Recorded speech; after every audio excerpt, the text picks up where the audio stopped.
За өнөөдөр 14 одоо хот болгож хуваах боломж авахгүй байна. Дэд бүтцэн чалга гэдэг ийм тайлбар хийж лээ. Тэгэхээр та өөрөө энэ дээр бас ямар байр суурь? Энэ 14 хот болгож хуваана гэдэг дээр ач холбогдол өгөөд хэрэггүй гэж би одоо бодож байна л та.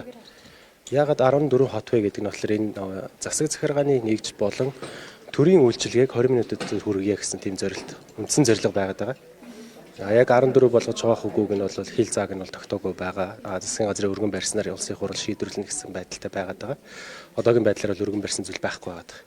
Тэгэхээр энийг хэд хуваах нь гол нь биш. Энэ сургууль цэцэрлэг нь 20 минутын дотор байж идэг. Өрхийн имлэг имийн саамнаас 20 минутын дотор байж идэг. Энэ 20 минутын хот үзэл байдлыг хэрэгжүүлэхэд л бид нэр анхаарлаа төвлөрүүлээд явж байгаа.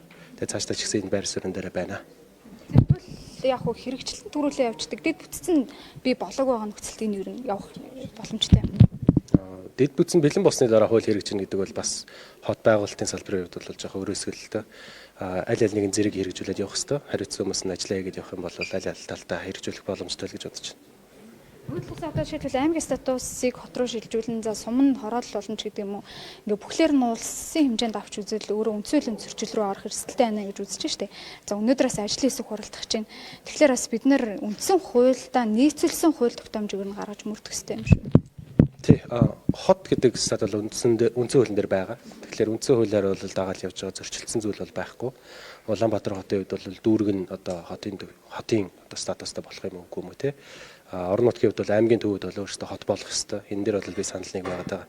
Яагаад тэгэхээр аймгийн төв дээр очихлоор сумын одоо засаг дарга байдаг, аймгийн иргэдийн төлөөлөгчийн хурлаас байждаг те. Тэгээ зэрэг газар яг хин ямар үг одоо ажил хариуцаад байгаа нь тодорхойгүй байдаг.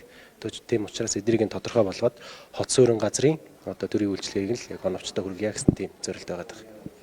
Эсвийн хувьд одоо батлагдж байгаа нийслэлийн төсөв хэд данхах юм шүү гэдэг юм зүйлс яригдсан.